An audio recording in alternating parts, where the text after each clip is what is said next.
الرحمن الرحيم عن جابر بن عبد الله قال خطبنا رسول الله صلى الله عليه وآله وسلم فسمعته وهو يقول أيها الناس من أبغضنا أهل البيت حشره الله يوم القيامة يهوديا.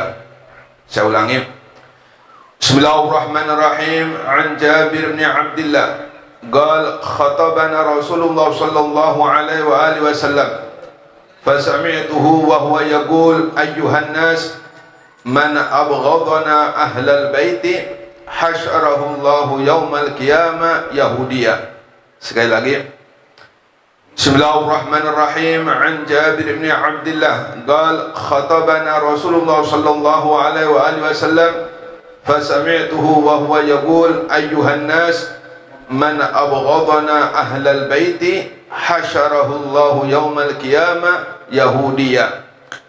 Artinya dari Jabir bin Abdullah berkata Rasul sallallahu alaihi wasallam menyampaikan khutbahnya kepada kami, maka aku mendengar beliau bersabda, barang siapa membuat murka kami para keluarga Nabi kelak di hari kiamat, ia akan digiring dalam keadaan Yahudi. Na'udzubillah. Rawah At-Tabrani fil Awsat. Hadis riwayat At-Tabrani dalam kitab Al-Awsat. Jabir, sedikit kita membahas Jabir dengan harapan mudah-mudahan dapat berkah beliau. Amin. Sahabat Jabir ini merupakan salah satu sahabat yang umurnya diberi panjang oleh Allah Subhanahu wa taala. Semasa Ar-Rasul sallallahu alaihi wasallam berkumpul dengan Sayyidina Husain, Sayyidina Ali, di situ ada sahabat Jabir. Sahabat Jabir ini termasuk pembesar sahabat Nabi Muhammad sallallahu alaihi wasallam. Termasuk ulama-ulamanya atau pembesar ulamanya sahabat Nabi Muhammad. Maka ketika sahabat Jabir duduk-duduk dengan Nabi Muhammad dan di situ ada Sayyidina Husain, Sayyidina Hasan, maka kata Nabi, wahai Jabir, mudah-mudahan kelak engkau dipanjangkan umur oleh Allah Subhanahu wa taala. Ketahuilah wahai Jabir, kata Rasulullah, anak ini, yakni Sayyidina Husain, wahai Jabir, anak kecil ini nanti punya anak yang namanya Ali Zainal Abidin. Kemudian Ali Zainal Abidin nanti punya anak yang namanya Muhammad Al-Bakir.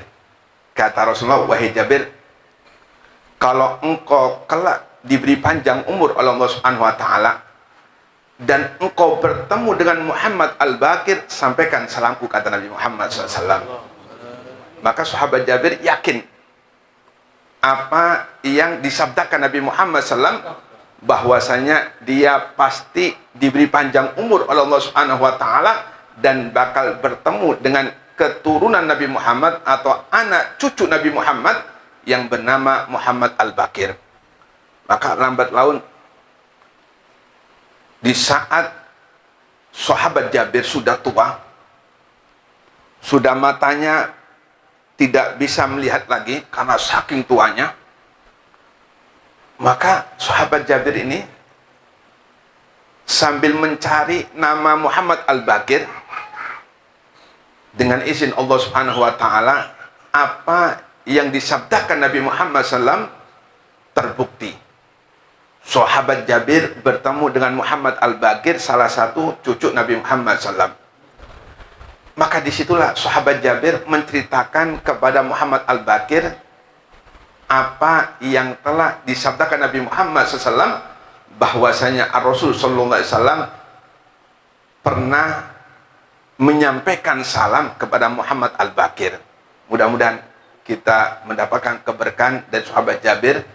Mudah-mudahan kelak yaumil qiyamah kita dikumpulkan bersama orang-orang yang cinta terhadap Ahlul Bait Nabi Muhammad Sallallahu Alaihi Wasallam. Dalam hadis ini ancaman bagi siapapun yang di dalam hatinya ada kebencian terhadap keturunan Nabi Muhammad SAW. Kita diperintahkan oleh Allah Subhanahu wa Ta'ala hanya cinta, bukan diperintahkan akhlaknya, bukan diperintahkan karena ilmunya, bukan karena diperintahkan karena lain-lainnya. Kita hanya diperintahkan oleh Nabi Muhammad SAW hanya mencintai. Kalau kita mencintai Habib yang alim, maka kalau kita bertemu dengan Habib yang jelek, yang nggak alim, maka kita bakal nggak cinta. Kalau kita diperintahkan untuk cinta Habib yang punya akhlak, maka kita nggak bakal cinta kepada Habib yang nggak punya akhlak. Kita diperintahkan oleh Nabi Muhammad SAW untuk cinta, titik. Bodoh kah, alim kah, bejat kah, nggak punya akhlak kah, intinya kita hanya diperintahkan oleh Nabi Muhammad SAW untuk cinta keturunannya.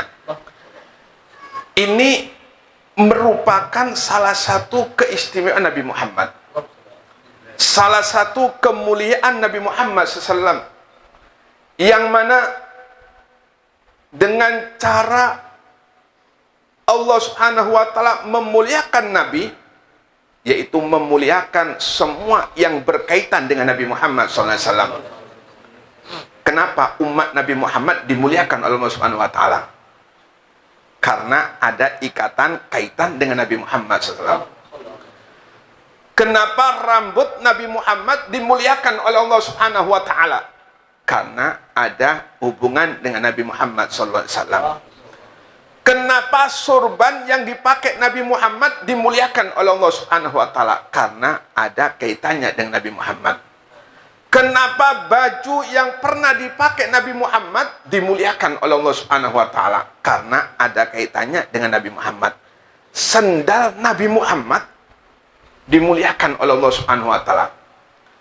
Ketika Nabi Musa bertemu dengan Allah Subhanahu wa Ta'ala di tempat yang sangat disucikan oleh Allah Subhanahu wa Ta'ala, Allah perintahkan kepada Nabi Musa, ikhla'na alaik. Wahai Musa, lepaskan sandalmu. Namun bagaimana dengan Nabi Muhammad? Nabi Muhammad bertemu dengan Allah Subhanahu wa Ta'ala di tempat yang lebih mulia dari tempat Nabi Musa. Nabi Muhammad bertemu dengan Allah di tempat yang lebih suci dari tempatnya Nabi Musa. Namun Allah Subhanahu wa Ta'ala tidak perintahkan kepada Nabi Muhammad untuk melepaskan sandalnya. Sandalnya pun dipakai bersama-sama bertemu dengan Allah Subhanahu wa Ta'ala. Ini kemuliaan Nabi Muhammad SAW. Sehingga seluruh apa yang berkaitan dengan Nabi Muhammad dimuliakan oleh Allah Subhanahu wa Ta'ala. Apalagi darah yang mengalir dalam tubuh Nabi Muhammad SAW kepada anak cucu Nabi Muhammad SAW. Ini perintah dari Allah Subhanahu wa Ta'ala, bukan perintah dari siapa-siapa. Allah tegaskan dalam Al-Quran, "Qul la as'alukum alaihi ajran illa mawaddatan fil qurba." Ini perintah langsung wajib. Allah mewajibkan kepada umat Nabi Muhammad untuk cinta kepada anak cucu Nabi Muhammad sallallahu alaihi wasallam, dan tidak dibeda-bedakan. Yang alim, yang akhlaknya bagus, enggak. Seluruh yang namanya anak cucu Nabi Muhammad, Allah perintahkan untuk mencintai, Allah perintahkan untuk disayangi. Maka ketika seseorang tahu hak anak cucu Nabi Muhammad, tahu tentang kewajiban untuk mencintai anak cucu Nabi Muhammad, tapi kok nggak ada dalam hatinya kecintaan terhadap mereka, tanda-tanda orang ini dihijab oleh Allah Subhanahu wa Ta'ala. Makanya Nabi Muhammad dalam hadis sahih, "Udzakkirukum lahu fi ahli baiti." Udzakkirukum lahu fi ahli baiti. Nabi Muhammad ulangi 3 kali. Aku ingatkan kalian kepada Allah Subhanahu wa Ta'ala tentang ahlul baitku, kata Nabi Muhammad, tentang anak cucuku, kata Nabi Muhammad. Ini menandakan bahwasanya banyak sekali umat Nabi Muhammad yang mereka mendapatkan murka dari Allah Subhanahu wa Ta'ala karena ada rasa benci kepada Ahlul Bait Nabi Muhammad SAW. Makanya kata Nabi dalam hadis lain, orang yang sudah faham tentang syariat Nabi, orang yang sudah faham tentang hak-hak anak cucu Nabi Muhammad, kok di dalam hatinya tidak timbul rasa cinta kepada keluarga Nabi Muhammad, maka ini kata Nabi satu di antara tiga. Kalau bukan dia orang munafik, ini orang munafik, walaupun alim bagaimanapun, hafal Quran, setiap malam sholat tahajud, zikir sehari 1000 kali, kalau munafik tidak bakal ada timbul rasa cinta terhadap keluarga Nabi Muhammad SAW. Coba kita perhatikan. Kita tahu pembunuh Sayyidina Husain ini bukan orang biasa. Pembunuh Sayyidina Husain, anaknya sahabat yang sudah dijamin oleh Allah Subhanahu wa Ta'ala, salah satunya masuk surga. Anaknya sahabat yang sudah dijamin, ya, maksudnya sahabatnya. Sahabat ini sudah dijamin Allah Subhanahu wa Ta'ala mubasyirina bil jannah, diberi kabar masuk surga Allah Subhanahu wa Ta'ala. Namun pembunuh Sayyidina Husain adalah anaknya. Begitu pula dengan pembunuh Sayyidina Hasan. Pembunuh Sayyidina Hasan, istrinya sendiri diracun. Inilah Nabi Muhammad mengingatkan kepada Allah Subhanahu wa Ta'ala tentang anak cucunya. Nabi Muhammad mengetahui. Sebab di antara sifat Nabi Muhammad As-Sami Al-Basir, sifat Allah yang namanya As-Sami, zat maha mendengar, dan Al-Basir, zat yang maha melihat, ini diberikan Allah Subhanahu wa Ta'ala kepada Nabi Muhammad. Sehingga Nabi Muhammad mengetahui mulai pertama kali diwujudkan alam ini sampai nanti di yaumil kiamah, Nabi Muhammad tahu. Kenapa? Karena Nabi Muhammad diberi oleh Allah Subhanahu wa Ta'ala sifat As-Sami dan Al-Basir. Salah satu sifatnya Allah Subhanahu wa Ta'ala. Maka satu di antara tiga, kalau bukan munafik, ini anak zina, kata Nabi Muhammad. Kalau bukan munafik, bukan anak zina, anak yang hamil ketika istrinya digauli di waktu haid. Waktu haid digauli. Ini satu dan tiga, kata Nabi Muhammad. Kalau ada orang yang sudah faham tentang haknya keluarga Nabi Muhammad, cuma nggak ada timbul dalam hatinya kecintaan terhadap mereka, maka satu di antara tiga. Kalau bukan munafik, yaitu anak zina. Kalau bukan anak zina, yaitu anak yang hamil ketika suaminya atau bapaknya menggauli istrinya dalam keadaan haid. Na'udzubillah, tsumma na'udzubillah. Maka menangislah siapapun di antara kita yang saat ini, apabila belum ada kecintaan terhadap keluarga Nabi Muhammad, maka menangislah. Tanda-tanda orang tersebut dihijab oleh Allah Subhanahu wa Ta'ala. Tanda-tanda orang tersebut celaka kelak di yaumil kiamah. Celaka. Celaka siapapun yang gak ada kecintaan terhadap Nabi Muhammad, sampai dibawa mati, ketika ruhnya diambil oleh Allah Subhanahu wa Ta'ala, kok dia tetap dalam keadaan tidak ada perasaan cinta terhadap Nabi Muhammad, keluarga Nabi Muhammad, maka tanda-tanda orang itu menjadi orang-orang celaka kelak di yaumil kiamah. Sebab Nabi Muhammad nggak bisa memberikan syafaat. Yang pertama kali diberi syafaat oleh Nabi Muhammad yaitu keluarganya sendiri, ahlul baitnya. Sedangkan yang kedua yaitu pecinta keluarga Nabi Muhammad sallallahu alaihi wasallam.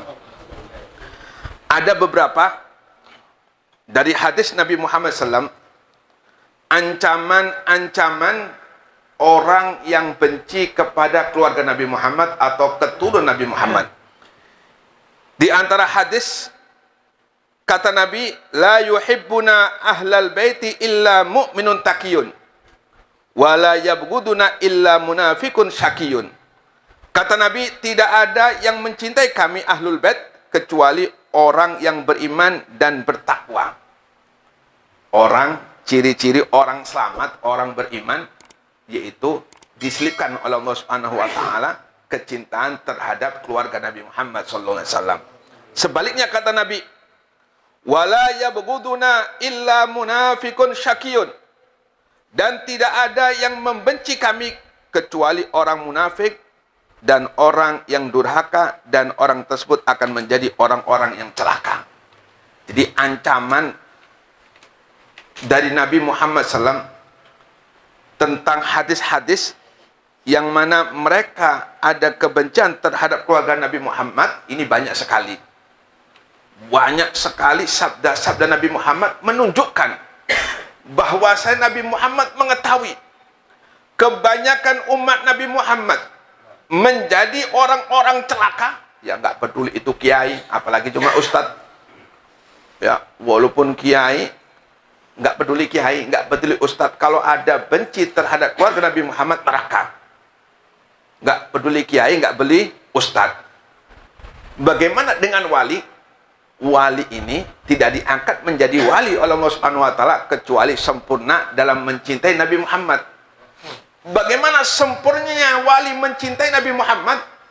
Dengan memandang anak cucu Nabi Muhammad, di situ ada Nabi Muhammad SAW, sehingga derajatnya diangkat oleh Allah Subhanahu wa taala. Walaupun kita nggak mampu untuk seperti wali, paling nggak jangan sampai dalam hati kita ada kebencian kepada keluarga Nabi Muhammad, ada kebencian kepada keturunan Nabi Muhammad, walaupun zahirnya mereka buruk.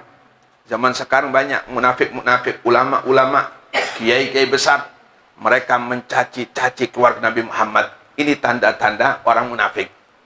Walaupun dia banyak ilmu, banyak macam-macam, hafalannya banyak, Al-Qur'annya hafal, cuma kalau dalam hatinya ada kebencian terhadap keluarga Nabi Muhammad, maka bisa dipastikan orang tersebut, kata Nabi, munafikun syakiyun, orang munafik yang celaka. Ya, mudah-mudahan walaupun kita nggak punya ilmu, nggak punya ibadah, harapan kita syafaat Nabi Muhammad. Dan kita akan mendapatkan syafaat Nabi Muhammad apabila ada kecintaan terhadap keluarga Nabi Muhammad SAW. Mudah-mudahan yang sedikit dan bermanfaat. Amin ya rabbal alamin. Hadza wal afu minkum. Wassalamualaikum warahmatullahi wabarakatuh.